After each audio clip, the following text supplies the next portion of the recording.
Greetings, mortals. My name is Corel Shufflegonothorpia Sharp, but today you can once again call me the Documentarian. Welcome back to the world of Ruinarch. Today, as we have the world created for us that we will be observing for today, we're going to be taking a look at a different humanoid creature that can be found in Ruinarch. This species is known as Dryadalus superbus, but most people simply know them as the elves. And we're going to be taking a look into their culture and the individuals of this race in their day-to-day daily lives in a medieval fantasy setting. As we can see, the process is nearly completed, and we'll be able to observe this brand new world that will serve as the setting for our adventure.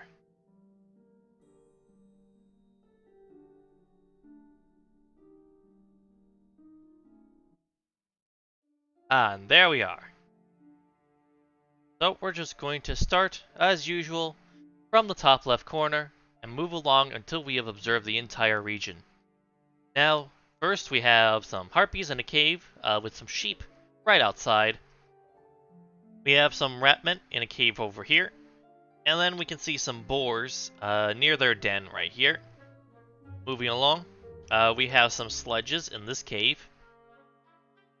And then we have what appears to be a small village. Now, you may have noticed as we came in that this world is going to be mainly populated by two large towns that each belong to a separate elven kingdom.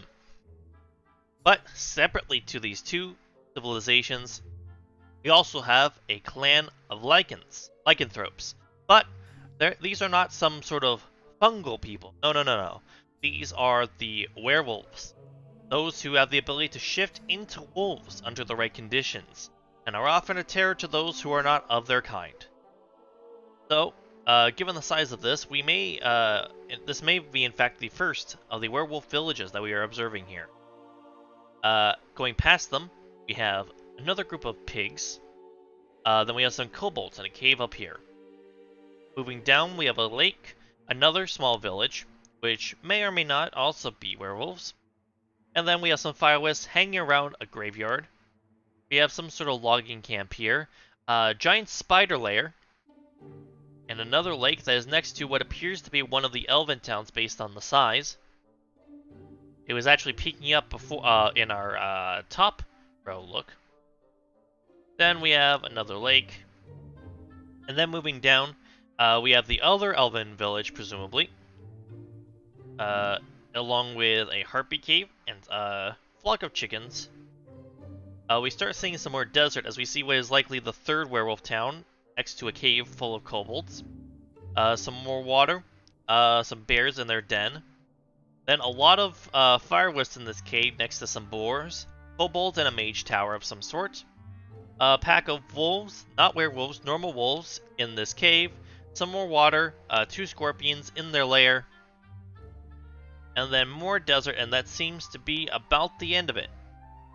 So as usual, we will be attempting to find a remote spot that is unlikely to be to end up within the sights of our observation targets, which most likely means that we'll be picking this section of the map, considering that it is well, entirely empty. We'll be going right into this spot right here. We'll configure our loadout. Of course, we'll be selecting the Puppet Master again, as they are most suited towards the observation of our subjects. We will immediately construct the Watcher so that we may be able to begin our observations, and an input just in case. And then we allow time to flow until those buildings are constructed. And we'll be taking a look at this village right here, as I believe this to be belonging to one of the two main elven factions. We'll just confirm. Granderi, is that? Yes, Granderi is one of the elven kingdoms. We're going to reveal the info for it now. And then we're going to go down and set up our eyes. We'll likely move them later on, as we are able to allocate further resources to expanding our observation network. But for now, we'll do this so that we have a decent portion of the town within our sights. Now, as we can see from the thought bubbles, we have apparently 3 elves are all going to buy something. All 3 are going to buy food. Vorin, who we can presume to be the leader, yep, the settlement and faction leader, is going to be marking a spot for a new workshop. And well, we have 1 and 2 people who are going to be chopping down trees for wood. So obviously this location, they have a farm, and they have logging, so they have both the materials for shelter and the resources for food within their means. And we have a sarcophagus here in the middle of what is a cemetery that, fortunately for them, does not have many bodies. We also have a prison here. But for now,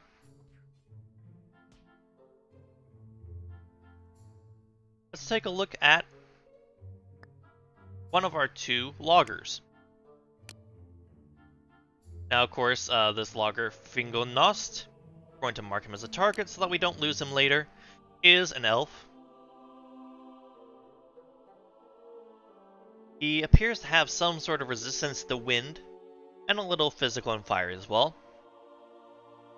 He has 42 strength, but 2 int, so obviously not the most intelligent one of the bunch, but a very good blunt tool. As far as talents go, he appears to have level 3 in combat magic, which makes one wonder why he is not a druid or shaman, as those are options available to him, though perhaps it's because of his low intelligence making him perhaps unsuited to the class. And then 1s and everything else except for social, which means that he could theoretically be a merchant as well. One might say that it's odd that this is his arrangement of talents given the distribution of stats, but I'm not an elf. I'm not going to say what is right or wrong for them to do. Now, current status, they are entertained and sprightly, so they're brimming with stamina, and have recently experienced something fun. It is nice to see that the elves are enjoying themselves for the moment. This particular elf, however, is suspicious, and will be, of course, very suspicious of anything that seems to be out of place. They are also blessed, which means that those of a demonic bent are not able to afflict them, or otherwise manipulate them directly.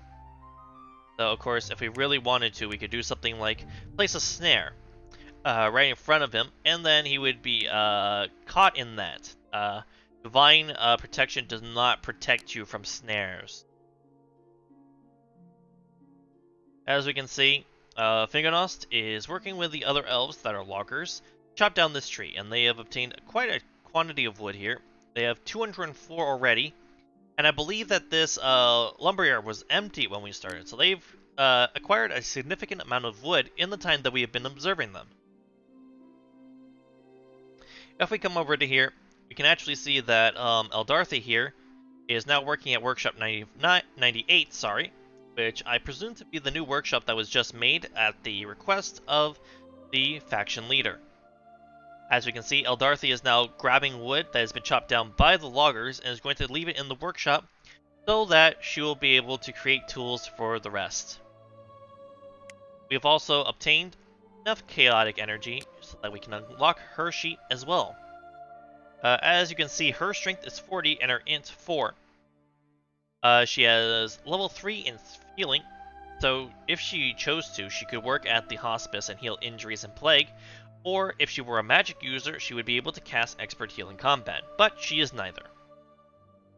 She also has a social too, so it's rather odd to me that she can craft weapons at the workshop with crafting 1, but you would think that she would want to have a slightly higher level of crafting so that she could take the most advantage out of her class. Coming back over here, Fingonost, I couldn't help but notice, was being flirted with by Annalacina, which makes me wonder. It appears that Fingonost is currently single, so the flirting is not out of place, so to speak. Unfortunately, we do not have the ability to check up on Analysina's relations, or else we may be able to determine if what she was doing would be considered virtuous or not.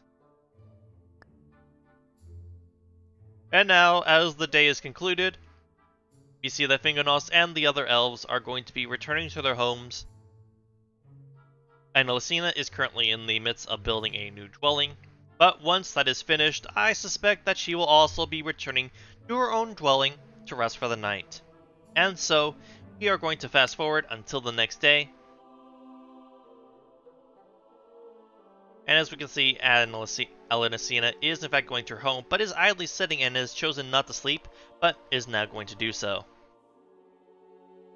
You can also notice that in Voran's house they have pineapples and corn. Now, we have the corn crop here, so that makes sense, but I am curious as to where they obtained pineapples. It appears that they also have a pineapple farm, which is an interesting and rather eclectic combination of foodstuffs to be growing. Now, it looks like everyone is sort of hanging around here. If we slow back down to normal speed, we can see that there was a lot of interactions. There's a lot of people drinking from the water well, and also interacting with each other, chatting, insulting, complimenting, flirting even.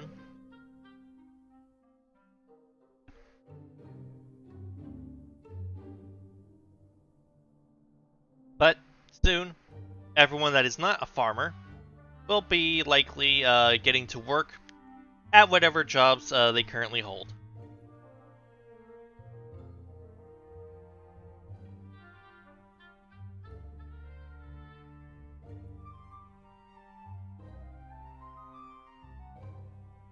So far, I'm going to be honest, the elves don't seem to be much different from the humans in any regard.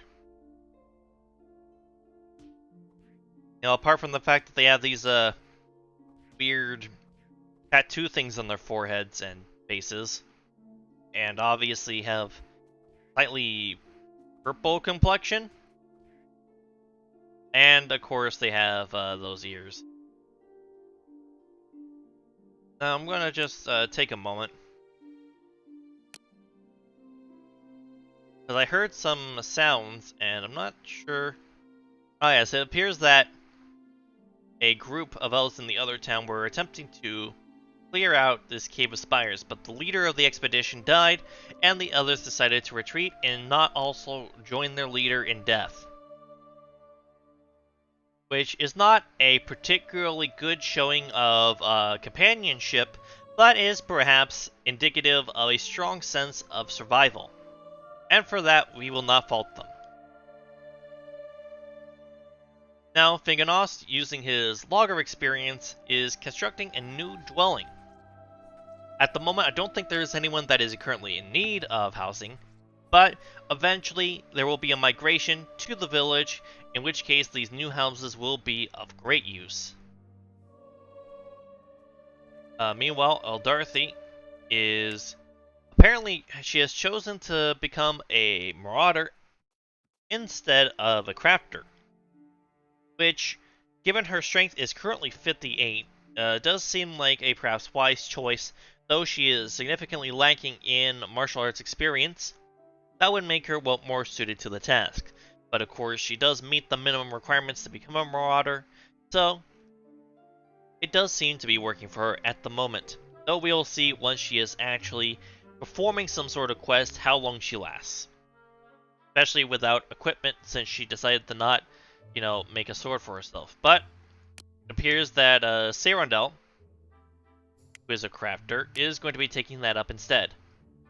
Now, Sarandel, will notice, has level 2 in combat magic, which unlocks the druid class, and a social in 3.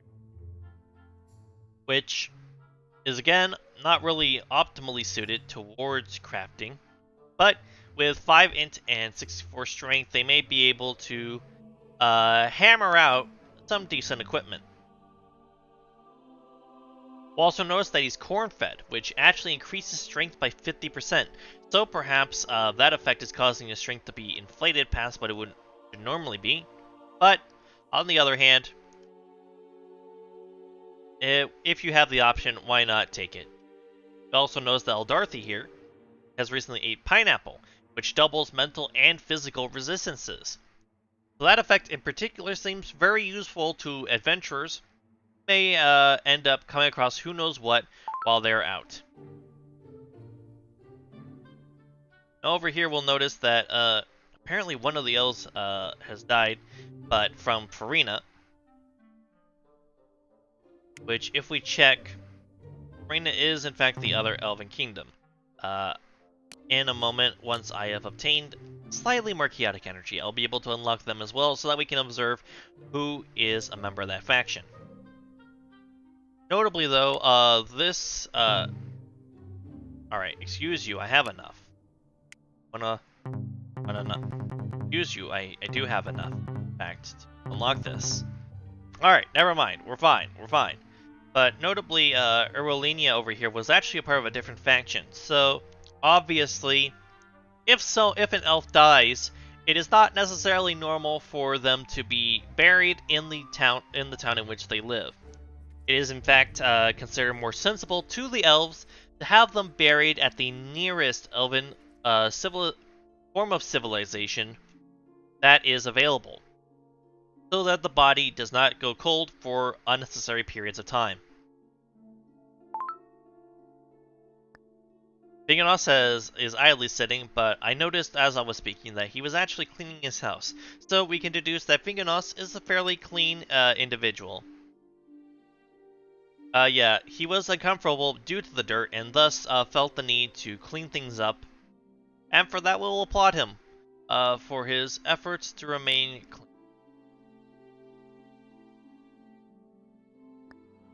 For now, we're going to switch to Ishmelian over here, who is one of the archers, who has the Thundermaster trait, so she is obsessed with electricity. If she were a mage, she would likely be using lightning magic.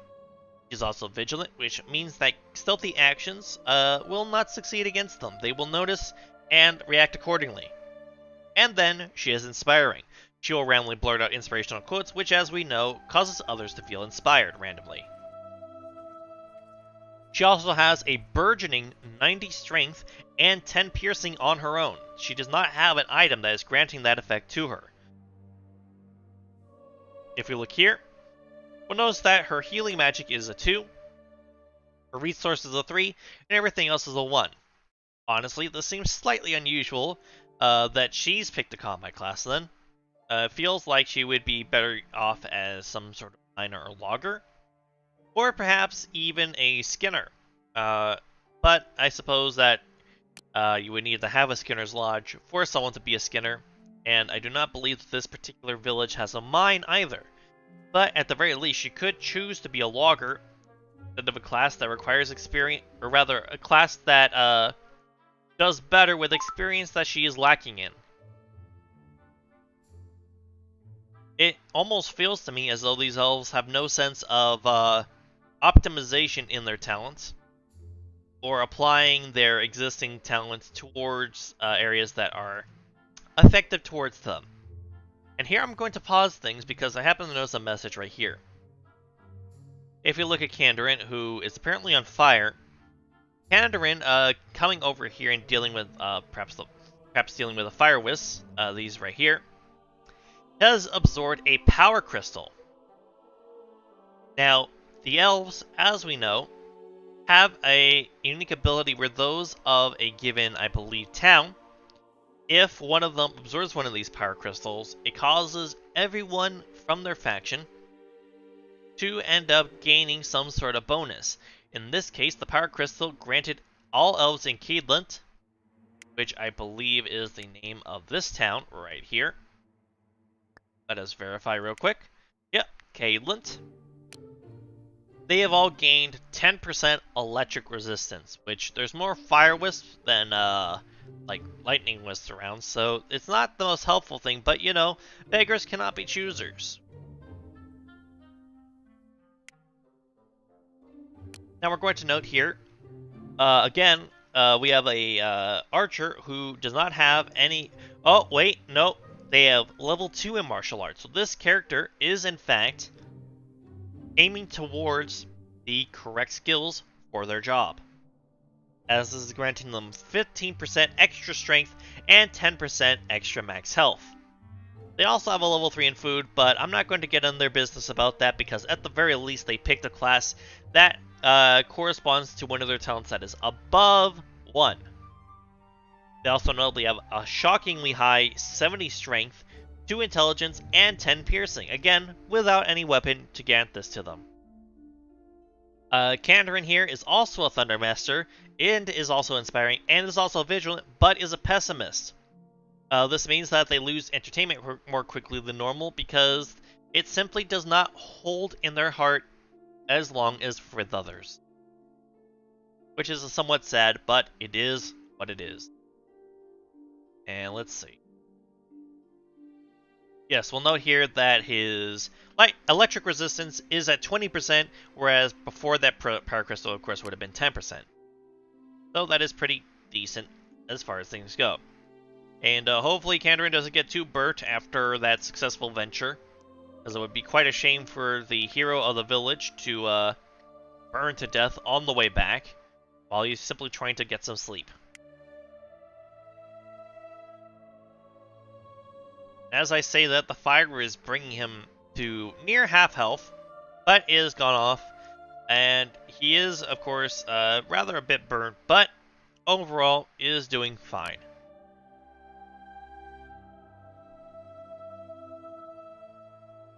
I'm also going to put Kandarin in our locked targets, as I'm going to do with Eldarthy, and that will give us a decent breadth of people to observe as desired. If we go back to Fingernos, we see that he is probably going back to work chopping down a tree next to his good friend Emeranon. There's also a logger, and unlike Fingernost, has a 2ing resources. So he is a little bit more suited towards this task than Fingernost is, but has the same level of enthusiasm for his work. He is notably fire resistant, which is why his fire resistance up here is a shockingly high 90%. If he had been lit on fire, it barely would have tickled him. He is also a lycanphiliac, which means he's obsessed with lycanthropes, and is lustful, which I'm not going to explain that. You know what that means. But of course, there's not only two loggers here. We also have Celoran, who is notably fire resistant as well, but only has 85% fire resistance. So the tickle would sting a little bit more than it would for our good friend Emeranon. But he is also suspicious. So if I were to move an object into his home that he knew shouldn't be there, he would then immediately punch it until it stopped existing. If you said you didn't know what lustful means, Eden, I would call you a filthy liar, and would tell you to stop spreading such salacious, statements.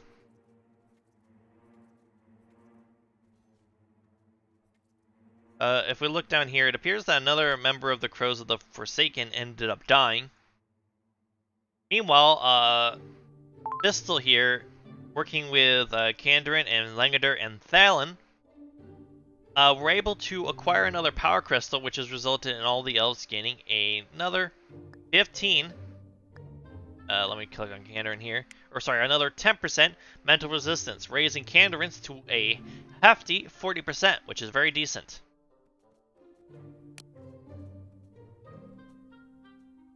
And Kandarin has found another power crystal that has now given everyone 10% water resistance as well. Now I'm wondering if there's any way that we can identify any power crystals before they are interacted with. But that does not appear to be the case. At any rate, it does appear that the elves of of Granderi and of the town of Caitlin specifically are seeming to do a much better job of dealing with these sort of tribulations out in the field than their compatriots, or rather their counterparts, in Farina. As I swing us back over to the town. Actually, I'm going to try and see if I can unlock Farina now. There we go. And now we have that available to us. Now, if we look here, we can see the faction information. We can see, of course, that Vorin is in charge, which we already knew.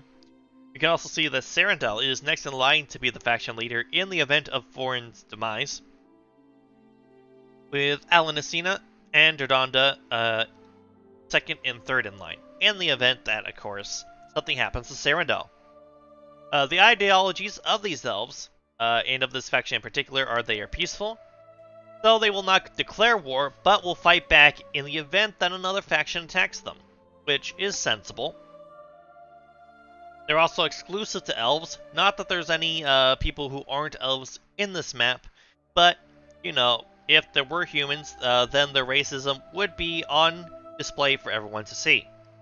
Finally, they are nature worshippers, as is noted with all elves in general, but they worship Father Nature most notably, who, of course, as we all know, is the wife of Mother Earth. And that is exactly how it goes, and no one can convince me differently.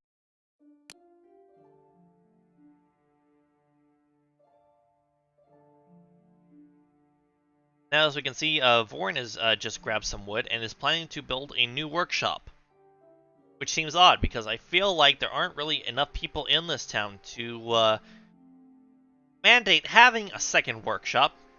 But perhaps he is hoping to lure others to focus on more productive tasks instead of just going out and adventuring all the time. We're also going to see here that one of the Ratmen, Morianon, attempted to assault Nathandin to abduct them. Whoops. Moment. Revealing their information. They don't have the Vigilant trait, so I suppose they just happened to see Morianon. And now Morianon is sort of freaking out because he was seen before he could complete his task. And he is now returning to his cave as Nathandin returns to their house to get some sleep. Also, for some reason, it appears that Vorin is actually working at the night to harvest the crops, which is likely because he has the nocturnal trait, which, for those of you who don't know what nocturnal means, it means that you sleep during the day and are up during the night. He is also a hemophiliac, so if there are vampires around, he would be obsessed with them, and he is suspicious. Notably, he also has a basic dagger, which is increasing his strength by 3, which is why he's 43 instead of 40, and giving him 10 piercing. He also has level 2 in martial arts, so he would be somewhat suited to any of the direct combat related classes, and he has a social of 3, which unlocks the merchant class, and is related directly to leadership, and thus is somewhat of a good fit for someone who is in charge of the faction, if he otherwise is not really suited to his particular class in terms of his skills, but whatever. It's not like we really should be expecting anything sensible from these elves. Like, have you seen the other village? They keep getting their people killed every time they go out to try and do anything interesting. And we haven't even gotten to look at them because, frankly, they seem just like a massive train wreck. I'd much prefer these elves. These elves seem to have it together a little bit more. Now, Eldarthy just brought this corn back to her house, and now she is currently idly sitting by, just sort of hanging out, enjoying life, while she holds her 2 daggers in her hands. And now she has gone on a patrol around the town, so that she can ensure that everyone in the town is safe and sound. If only she had been there when Morianon attempted to abduct one of Eldarthy's fellow townmates, as it were. But the situation did resolve itself, so I suppose there's nothing really much to worry about there.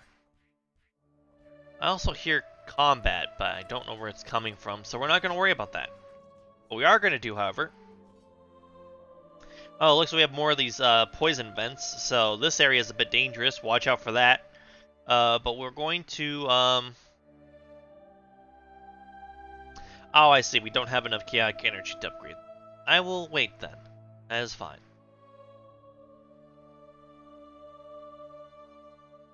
Here we can see Inwin is tending to the pineapple crops, whereas Vorin tends to work more in the corn farm. Now, is she, of course... Oh, wait. Does in fact have a level 2 in food, so she is actually somewhat suited to farming. She also has a social 3, which, you know, if she were the town leader or the faction leader, that would probably be a little more relevant. And she has a level 2 in martial arts. Most likely she took some martial arts classes as a kid that were paid for by her parents. And then she got to like orange or purple belt and then stopped after that because the money ran out or they moved or something like that. And so she wasn't able to continue and become a fully fledged warrior, but she knows enough so that in the event that she is attacked, she can at least attempt to defend herself. Notably, she is also diplomatic. She is a typical peace-loving do-gooder. I'm actually surprised that not every elf in this village has that, because, well, we're not going to get into that. And she is also lustful, and that's not surprising to me either.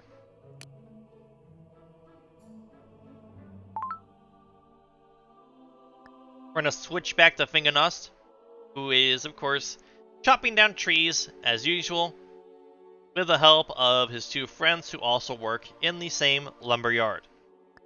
And now there is 764 wood in the woodpile at the lumberyard, which is more than enough to basically work for... it's enough for basically anything that the town may currently need.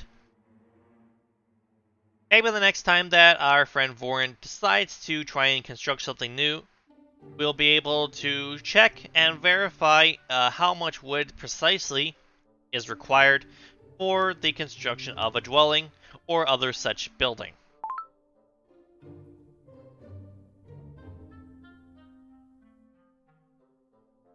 Oh, and here we can see that Vorin is in fact going out to mark a spot for a new workshop.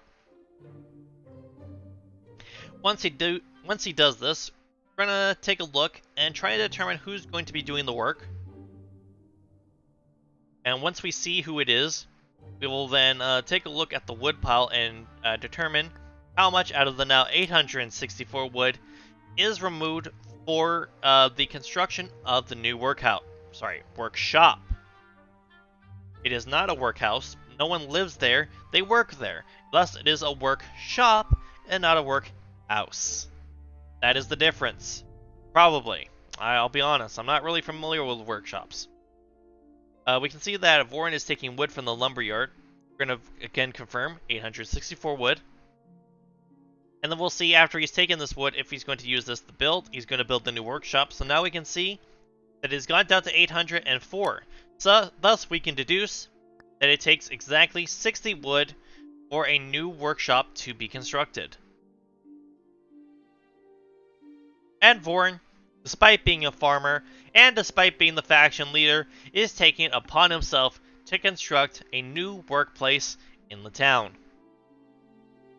Which is actually notably a distinct difference from the leader of a human faction that we noted in our previous installment of this series, in which we saw that the human faction leader did nothing but lounge around by the water well all day, while other people like Rasputin, our savior and champion, actually did work.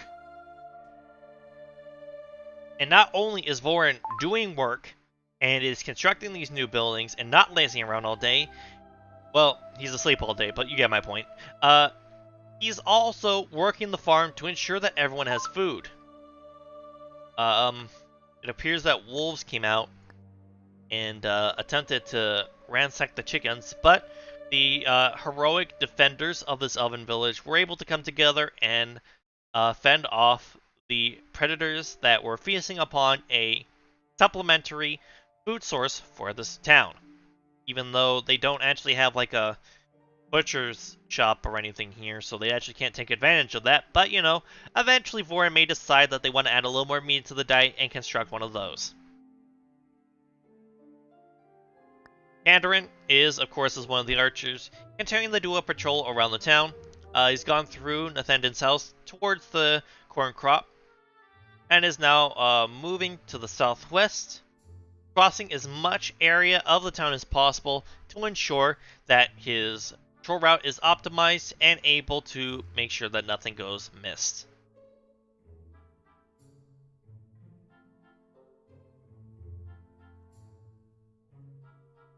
Meanwhile, Emranon is currently in his house after having recently woken up, and is idly sitting by next to the pineapples and corn that he is paid for, utilizing the money that he has earned from his logging. Is that the term for what a logger does? Logging? Or is there another word? Is there another word for that? Is it just like lumber cutting? I'm not sure what the specific term for that is. Eden, can you check what the specific term that for what a logger does is? I'm not sure. And he appears to be chopping down this big tree for wood. Oh, good. Logging is correct. All right, excellent. I wasn't sure, but I'm glad that I got it right on the first try. Now, I'm not sure if you're aware, but it is in fact known that on occasion there are Ents that will disguise themselves as big trees, such as the one that Emranon is currently cutting down. Now, in the event that the Emranon does attempt to cut down a tree that is in fact an Ent, the Ent will immediately come to life and attempt to slaughter those who are, according to the Ent's perception, encroaching upon nature's bounty. In which case, the town would have to come together to try and slay the Ent, which would reward them with experience and wood. Or otherwise, they would, get killed by the Ent for their trespasses against nature. Which, I'll be honest, I don't mind either recourse. Both sound very fun and entertaining to watch. But, as of the moment, there does not appear to be anyone who has come across an Ent as of this time. Now we're going to note, we have new arrivals in the town, yes. If we come back up, we have two, in fact, new arrivals. We have Ellerlandia and Marinway. Marinway, of course, I have recently just pulled up her information. We can see that she is currently a crafter who has a level 2 in resources, which is not the thing that you use for crafting, is the one right above it, which she only has a 1 in. So again, a crafter who does not seem to be optimized for the job, but perhaps she will eventually gain experience and be able to craft things other than weapons. In the meantime, she is cleaning up her workspace to make sure that it is nice and tidy for when she does her work. Cleaning the countertop, the anvil, and other such things, and now she is heading towards the well so that she can relax after the harrowing, or at least likely harrowing, journey that it took for her to get to this land and move into the town. She is now going to take wood from the workshop, presumably so that she can craft something. There she goes. She is now crafting a basic shirt out of wood. I don't know if you're aware of this, but it is in fact possible to make a shirt out of wood. It is a very time-consuming process that generally requires painstakingly removing individual strands of wood to form a sort of fiber that is then woven into a form of clothing, as we can now see that she has done. And she is now crafting a scroll. This one is a little bit more obvious in how it works, given that we all know that paper comes from wood. I'm not sure where she has the supplies to create paper, but presumably she does, as she is currently using them right now to create a scroll.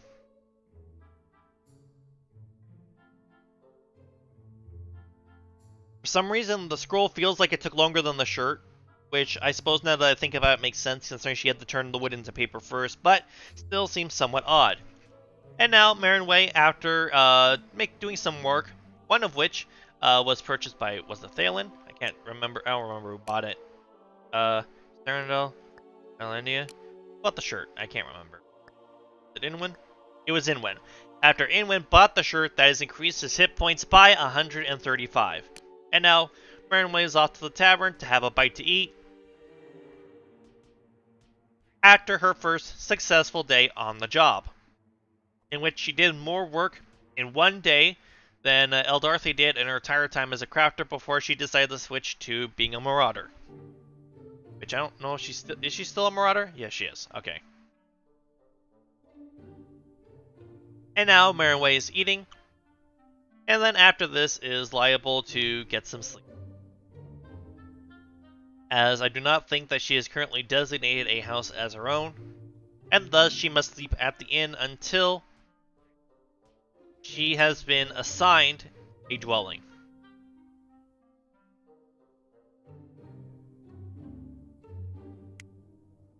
And now we're fast forwarding time until someone gets up and we have something to observe.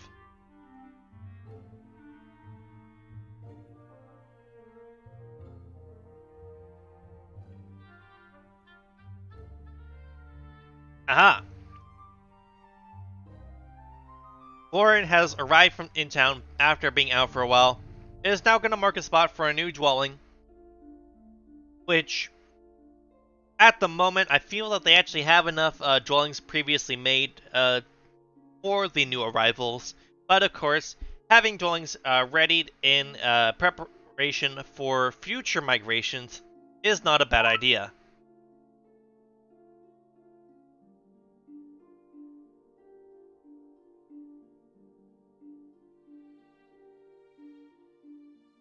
And now Vorn returns to his work on the farm, providing the corn that people will buy and bring to their homes so that they may survive without having to worry about the pangs of hunger.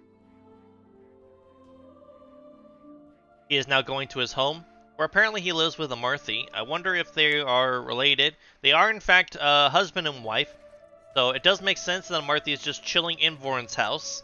That is sort of how married life often be until things go down south.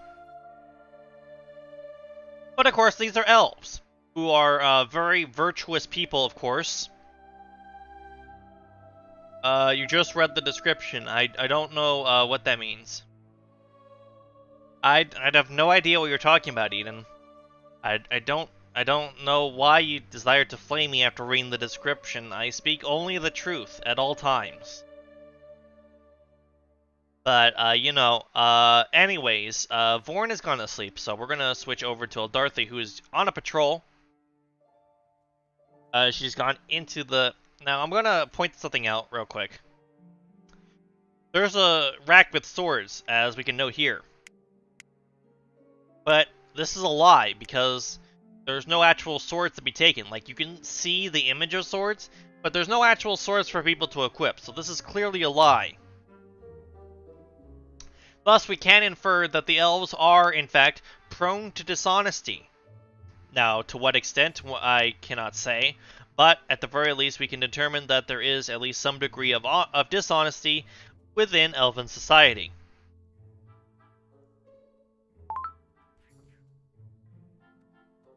Meanwhile, Finganos is currently eating after a day's work and is going to go sleep.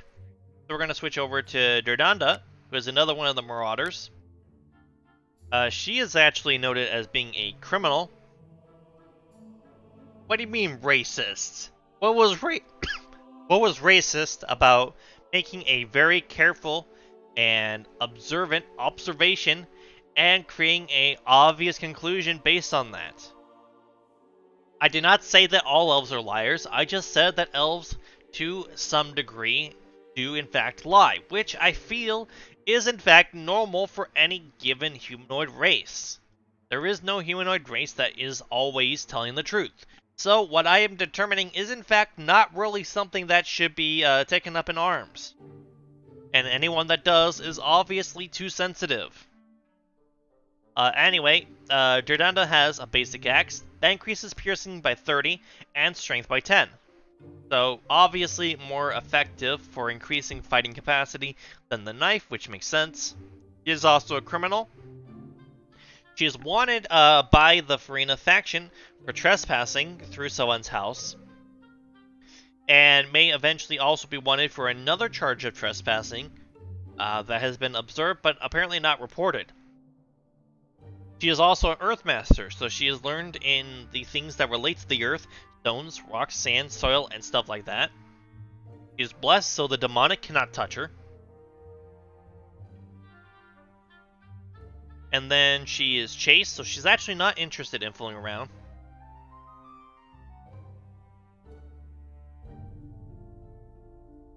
No, Eden, that's not what I'm going for. I was like, I was just, I don't know what you're talking about. I'm just.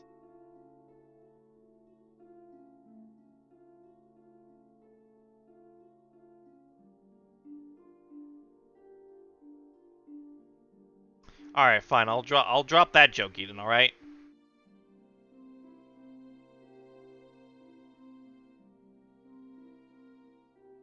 And anyway, I'm going to Anyway, as I was saying, Dodonda is chaste, which of course is the opposite of lustful, and then she's a music hater, so she has an irrational hate for music. So I hope that, let's see, who owns a guitar? This guitar. Who owns this guitar? So Marthy has a guitar. Is there anyone else that has a guitar? Oh, down here. Langander has a guitar.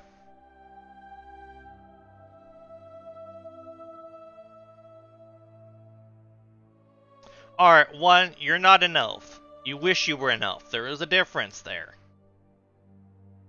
Secondly, Vinganos, there's a lot of people with guitars, actually, now that I look at it, and, so that actually makes it very unfortunate that Dordanda is a music hater. Meanwhile, Glornan, who's from Ferenda, has apparently absorbed a power crystal that has increased their people's resistance to electricity by 10%. Now, obviously, this particular resistance is far more useful in a more modern society, but where's that combat coming? Ah, I see. It looks like the rat people went and fought the harpies, I guess. No, it was the elves who killed them. I don't know what the fighting was then, I guess. Oh, I guess that elf was fighting that rat person. Something like that. At any rate. Oh, we appear to have new rivals, but to Ferenda, so we don't care about them. Meanwhile, Duranda is patrolling in the hospice, which is actually a recent addition. I don't remember that being there before, now that I think about it. But it is good that the town has a place where people who are injured or ill can go to rest and, ideally, receive treatment for their afflictions. We also have bandages here, which are presumably also used for the for healing. As I noted that someone could have gone by and bought some for themselves. Otherwise, there was some sort of other medical equipment there that they purchased.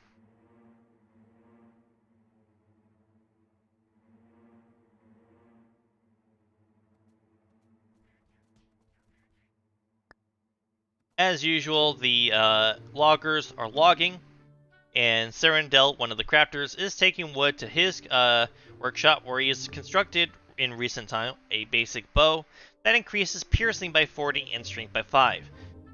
Though it does not give as much of a strength benefit as the basic axe, but in terms of piercing, is in fact superior as that option. We also have another basic shirt, which is notably of high quality, so instead of increasing hit points by 135, it increases them by 168, a fact that Amaranda here is going to take advantage of. Now, Amaranda here is another one of the marauders in town. She is a hemophiliac, so she is obsessed with vampires. Unfortunately, there are no vampires in this map to speak of. But she is also blessed and an Earth Master, so if she were to become invested in Earth magic, then she would be able to utilize Earth magic to her benefit.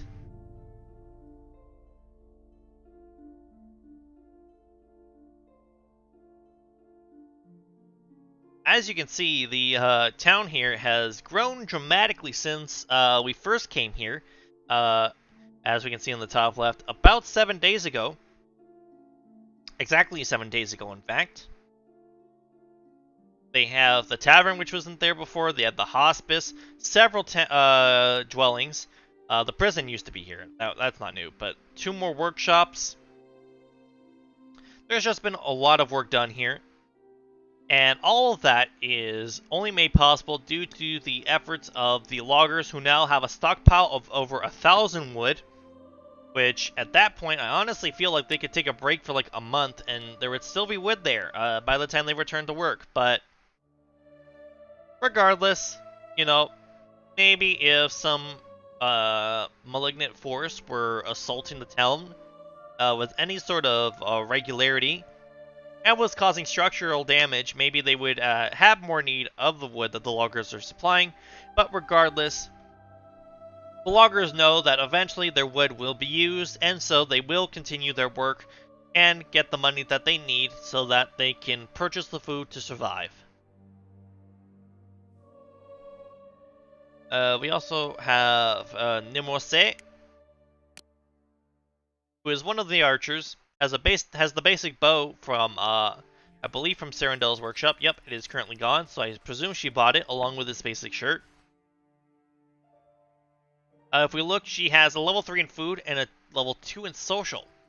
So again, an elf that doesn't seem to be particularly well versed in the profession she has chosen.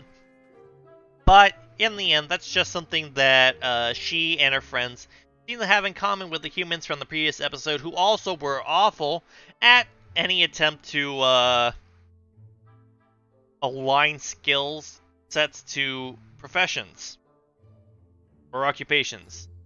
Some elves have just arrived. They appear to have been poisoned, but healed as soon as they got into town. I'm not sure what they're... I guess they were fighting some spiders somewhere around here. Not sure exactly where, but regardless, the situation was taken care of, and they have all returned and are going to presumably have some meals and rest after a successful job. Here we can actually see that there's a bear that actually killed Nathandon, which is very sad for all of those who knew him. And Eldarthy is taking his body to go bury him, as she is being chased by a very hungry bear, and she is forced to defend herself, and they have successfully killed the bears and have decided to bury them along with Nathandon. I feel like that wasn't the optimal choice to, you know, use up the graveyard space for the aggressors. Almost feel like it would have been better to, like, utilize their meat for food, perhaps. But, you know, maybe these elves are vegetarian. Maybe that's why. Or maybe it's just a tenet of their nature-worshipping religion.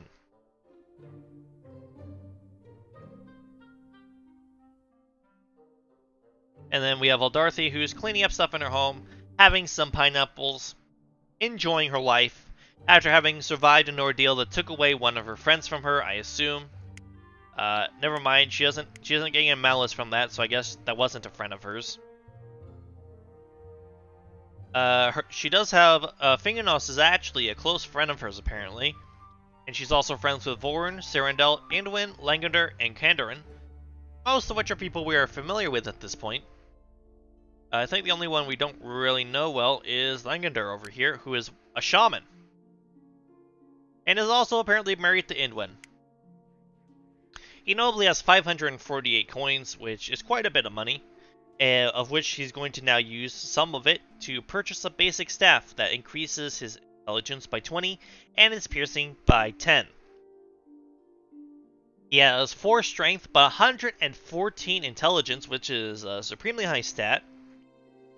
He also has a level 3 in combat magic, which also explains the how much intelligence he has, as he's probably in the area of 98 to 100 intelligence normally, and then having the level 3 in combat magic is increasing it further.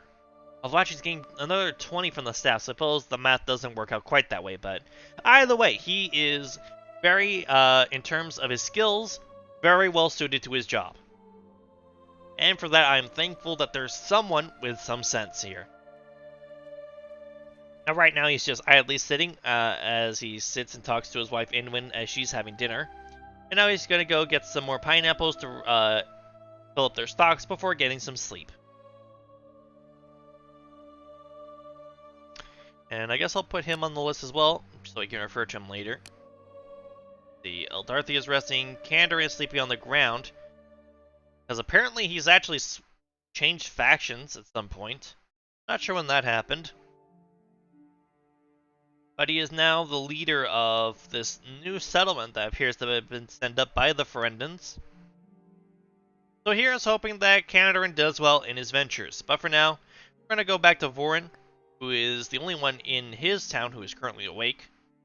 And he's going to go back up to harvest some crops.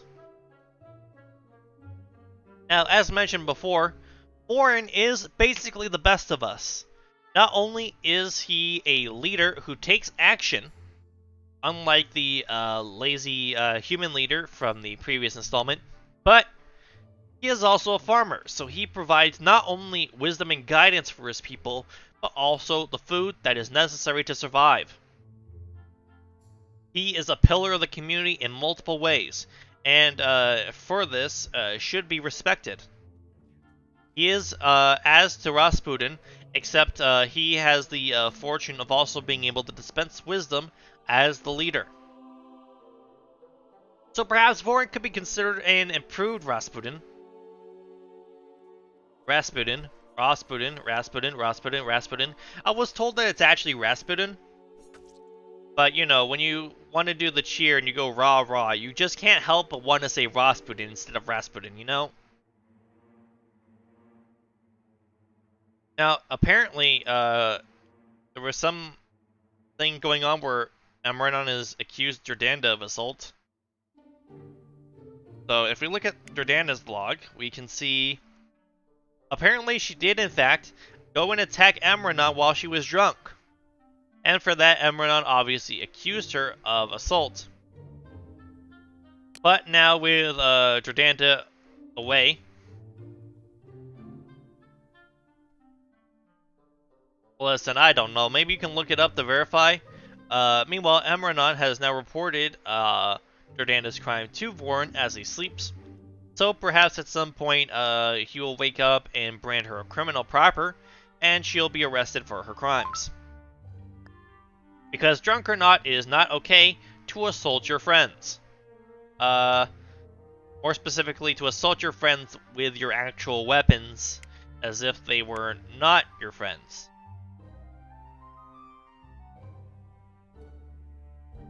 Jordanda, perhaps not aware at all of what she had done, is now wandering around and is now playing the rest of her home, but is now being attacked by Langander for her crimes in an attempt to, as you can see, to have her apprehended. And now she is being brought, and she is now going to be the first official prisoner of the town. As we can see, she is now considered a prisoner. She is restrained, and she is a criminal. Wanted for assault here, and of course wanted by the Farina still for the trespassing. Vorin was about to sentence her, but stopped, presumably because he just realized that he was hungry, so he's now going to grab some corn. Oh, nope, he decided that Jordanda needed to get a meal before she's sentenced for her crimes.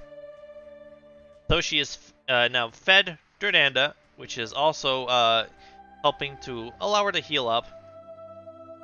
And now Jordanda has been released after being whipped for assault.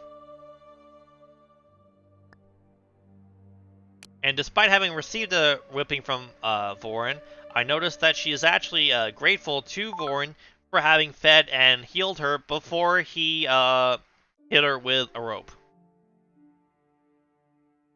Which is a very odd way of saying that he whipped her, but, you know, it is technically accurate. Now, I hear combat sound, but is that happening in this town? It is not. I don't care then. Serendil, as you can see, is now going to get wood from the lumber yard. He just recently finished creating a scroll, A high quality one that increases piercing damage by whoever owns it by 38, which is not in Eden, please. No. No, Eden. Think of the children. Think of the children, Eden. You know what? Actually, I don't actually care. I mean, there's no children watching this. And if they are, they're making some very questionable choices. As we can see, Sarandel is now returning to his workshop, and has cleaned his metalworking tools, and is now purchasing some pineapples to make sure that his area is stocked. All right, well, you didn't need to bring that up, Eden. That hurts me right in my heart. It's very painful if you bring that up. Anyway, we're going to now fast forward time as... oh no, wait, I just realized we've been fast forwarding the whole time. So it didn't matter. Didn't matter at all. Gotta make sure to not freeze that when we're ready. Meanwhile, I'm going to now give us one more eye, and then increase the radius twice. And then I'm going to pause and just go ahead and pluck all the eyes that I placed in the town. Another eye, thank you. And where was that third one? There it is. And now we'll return to the Watcher. And we're going to spawn our new and improved eyes in a way that will hopefully give us a full coverage of the village. But probably not quite. And we do this. Good. Alright, and with that, we have most of the village, almost the entirety of it, even considering that it is expanded since we last checked. Actually, you know what? We can also do. We'll increase the number of eyes by 1. Get rid of this eye. Then, we'll spawn these eyes next to each other. As I will demonstrate in a moment. Like this. That will give us almost the entirety of the town. Only the edge of the prison, this farm plot. I don't think this is a part of this town. Might be the other town. Yeah, this is a part of the other village. And then we have like the edge of these houses that's not being covered. But apart from that, we have basically everything in our sights.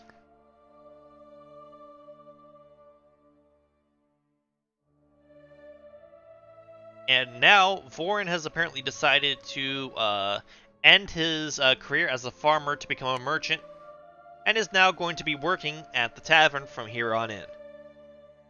Which means that he is the quintessential tavern owner who is the one that everyone goes to for leadership, even though he is really just the guy who works at the bar. He is now that stereotype, which is a time-honored and storied tradition in fantasy worlds. So we're not going to judge him negatively for this. No, no, no. He is now he's still a pillar of the community, just in a different fashion. And as you can see, there is a good amount of business for him now that he has taken up this profession. So perhaps this decision will not only prove to be a good change of pace for him, but also a very lucrative decision for him. As it stands, he currently has 216 coins, so we'll perhaps see if he's able to make significantly more money. Perhaps the next time that someone decides to have some sort of party and they all go to the tavern to celebrate some sort of event in their daily lives. In the meanwhile, it appears that Vorin is now going to take a vacation to another town after his first, we'll call it half day on the job, to have a bit of a vacation. He's also walking a lot faster than Alanicina, which is likely because she's drunk, which is causing her to move more slowly.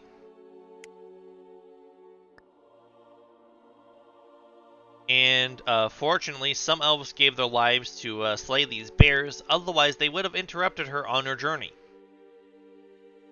Vorin, on the other hand, was slightly north of that bear den, and likely would not have been assaulted.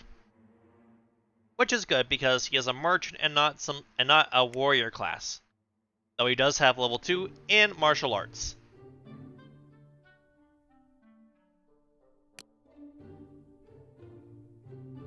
As we can see, there was something that happened here.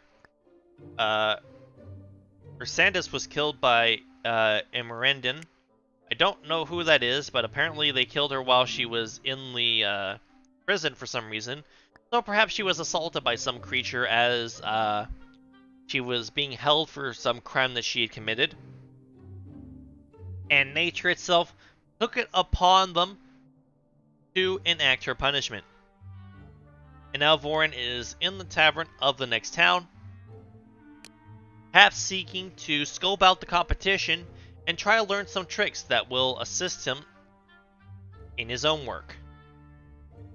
He's now making his way over to the water well, which is, of course, as we know. Oh no, he's going back to the tavern. He apparently changed his mind. He's sort of roaming around the tavern, taking a look, and as I said, perhaps scoping the place out, try and get ideas for how to improve his own tavern. And is now going to be sleeping in the other tavern so that he can accurately get a feel for how comfy the beds here are. He is truly a very in-depth person. Oh, interesting. Neliel here appears to be a druid, but more importantly, she is from the Ruinarch faction, which is not an elven kingdom. That is the Lycan clan, which I can't afford to reveal right now, but she appears to be intent on assaulting Vorin, and is transformed into a werewolf to do so. And now Vorin is running for his life to try and survive this experience. Seneliel ended up not being able to finish the job, and because of this, I've just realized that this town of Ruinarch is in fact a werewolf town. So while he may have not been aware of this, this may not be the safest place for someone to take a rest. And Vorin has likely agreed in this thought, as he is now quickly making his way back home. Seneliel's right behind him, but is going to visit the town and is not directly targeting him for the moment at least. So we can only hope that Vorin will be able to get back safe and sound and continue being a pillar for his town.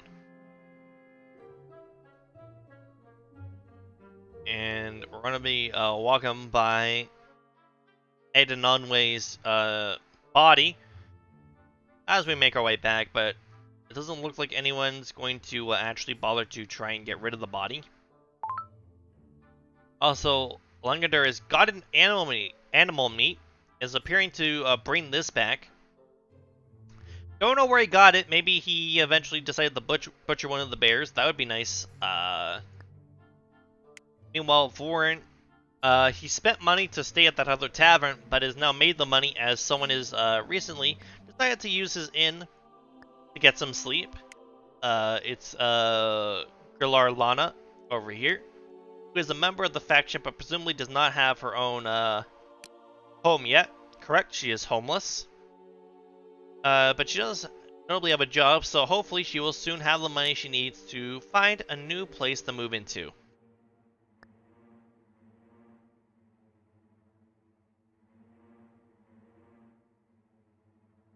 Now, Vorin has decided to stop being a merchant after deciding that perhaps the tavern-owning business is a bit too cutthroat for his interests, and has decided to become a crafter.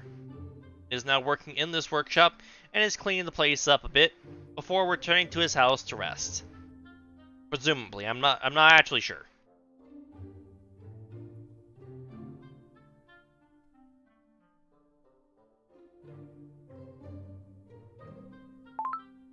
Vorin appears to be praying, perhaps trying to thank Father Nature for the fact that he was not killed by that wolf that just came out of nowhere. No idea where that wolf may be or why they were there. Absolutely no idea whatsoever. But all he can do is hope that wherever that wolf is, they are very far away from his current position.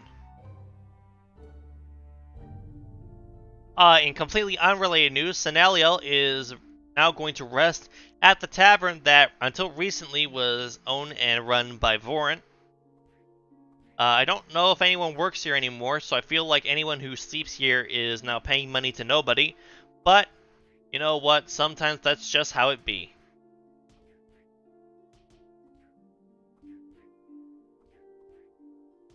Now we're going to fast forward just a tad.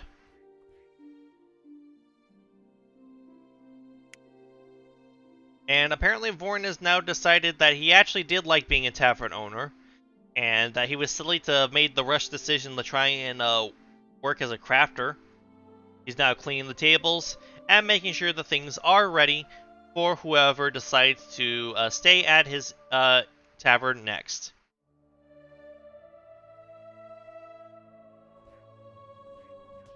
People are eating and drinking at his establishment, which is hopefully making him some money. I don't know exactly how that works, but he has 282 coins now, so I assume that people are paying for the food, which is very good for him.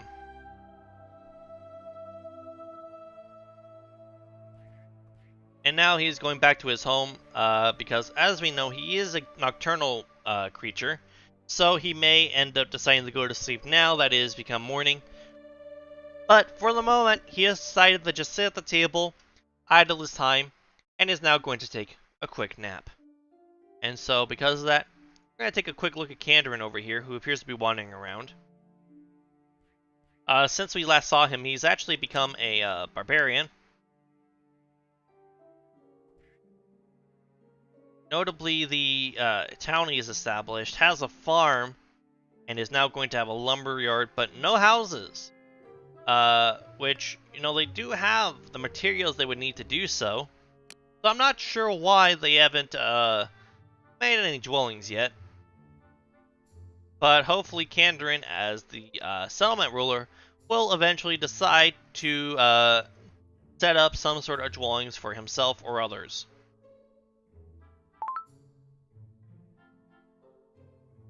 In the meantime, though, he appears to be sleeping on the ground, as nearby elves who are out on some sort of expedition keep walking into ice traps that were previously set up by kobolds that are, of course, as we can see over here, now slain. But, of course, slaying them doesn't cause the traps they set up to disappear. That's not how traps work. If they were magical ice traps, now, maybe the death of the person who made them would cause some sort of change. But, in this case, it does not.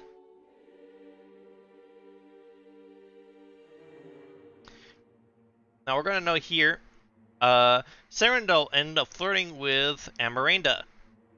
And although Amaranda returned the flirting, it is worth pointing out that apparently this constitutes his infidelity despite him not appearing to have a wife.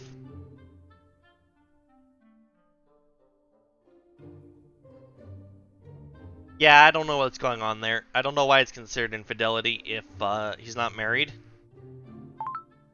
Perhaps the elves consider it to be infidelity if you do it even when you're single, but then I'm not sure how you would form romantic relationships then. You know what? We're not going to think about it too much. We're going to just accept that we have blackmail material and just leave it at that. So we could like go to Amarthi here. Wait, no. Let's see.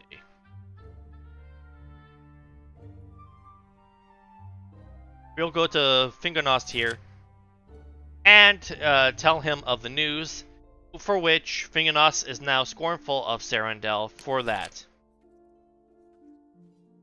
And Fingernost has in fact mocked Serendel for this, which I'm not sure why you would mock him for it. I'm I don't know, I guess he just went like, neener neener, you commit infidelity in our culture.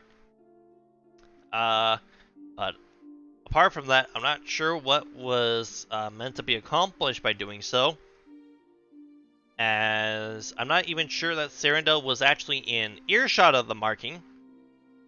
So I'm not sure if he was just sort of blowing off steam or what, but you know what? It happened. And even if it doesn't make sense, it happened, and that's what matters. Meanwhile, we're going to go over to Langader, who went out with the others after getting caught in the ice traps a couple times, and then managed to eliminate some scorpions, one of which apparently killed a boar that ended up wandering into the cave. Unfortunate for him. Or her. I'm not... Are like female boars also called boars? Or is there like another name for them? Not sure. But, regardless, that boar did die.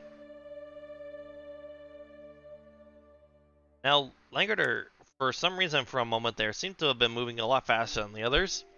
Not sure if there was a particular reason for that. But he is, as you could guess, exhausted, and is currently heading back to his home to rectify that situation by sleeping.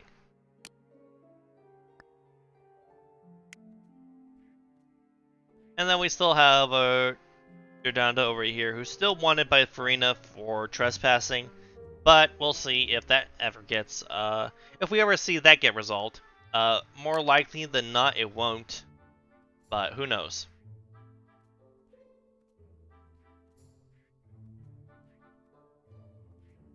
Langander getting another burst of speed somehow.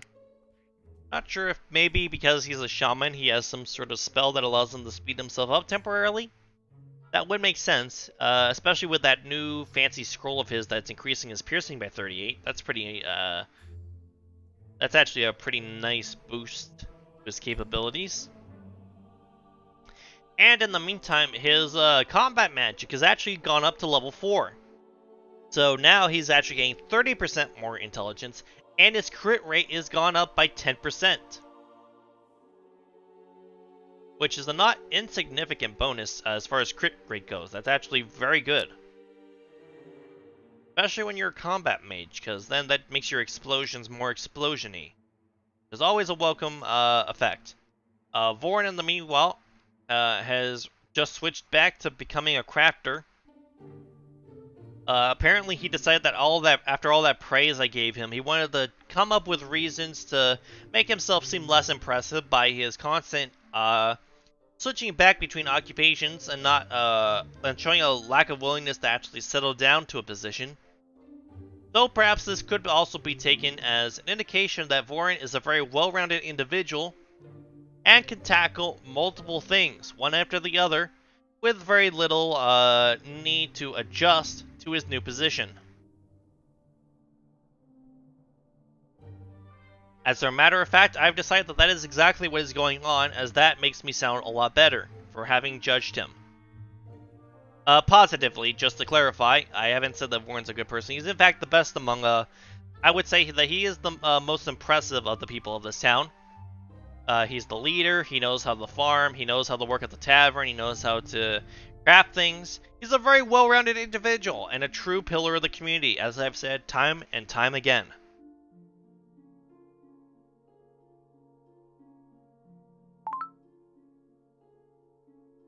Also, Langader still has that animal meat in his house. We still don't know where it came from. I don't know. Can we check to see where it came from? Net.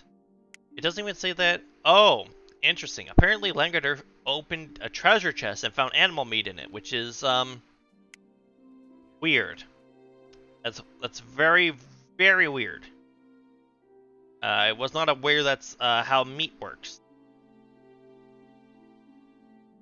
But you know what? You heard it here, folks. You can get animal meat out of chests if you know where to look. Apparently.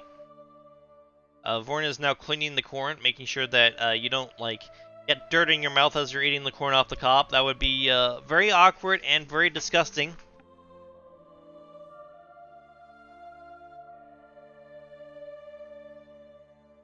He appears to be trying to decide what to do next. Keeps almost moving up. Nope. Now he's made a decision. He's going back to the tavern, presumably to get some work done before he decides to rest. He's just sort of roaming around for the moment, waiting to see if he gets customers. Continuing the roam around. Still roaming. We're still waiting for anything to happen. Still just roaming around. Warren, you wanna actually like do something here, friend? You wanna like give me something to actually no, nobody's gonna go rest at home. All right.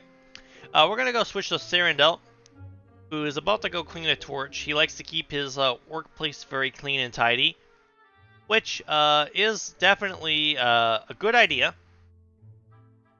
And is now going to go to home, and is going to just sort of leave that trash in the middle of his workshop. I feel like he could have taken the time to go the extra 2 feet to go clean that up before heading back home.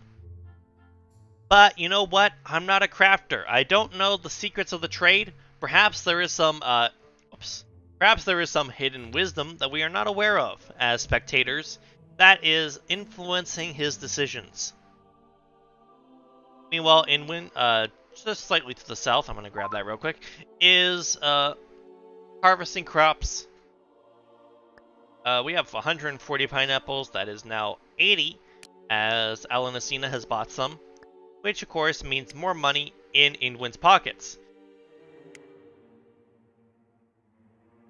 It appears that Gerlana has noticed my imp hunt. I don't know why she came all the way down here. I guess to try and harvest that berry shrub.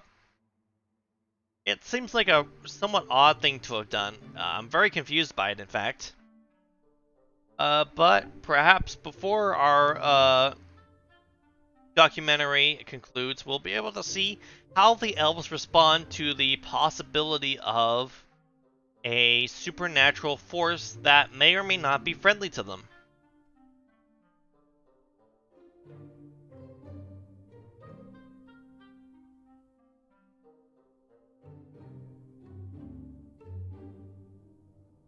Anyway, Fingernos is still chopping wood, in case that wasn't obvious. That's basically the entirety of his life. He goes out, he chops wood, he goes back home, he eats, he buys more food, and then he sleeps, wakes up, and then the cycle starts all over again. That's basically what his life amounts to. It is perhaps not the most exciting of lives, but the wood he and his co-workers have supplied to the town have allowed for the expansion that you can see today. The town, since we first saw it, has approximately doubled in the amount of territory that it takes up,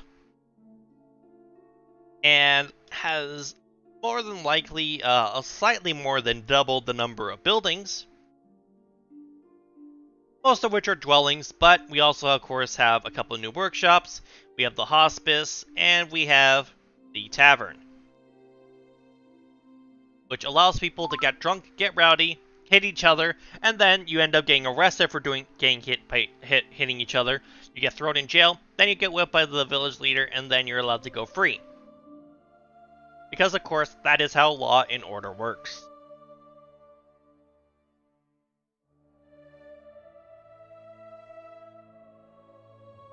Also, I get the vague feeling that's all the retribution that I'm going to see for having placed my imp hunt over there. Which is to say none. Now, if that happened, say, 4 more times, maybe we would have to see some angels attacking me, but this is not a documentary about angels, this is a documentary about elves, so we wouldn't even care about that. I would probably just quickly set up a prism, summon some imps, and let them take care of it.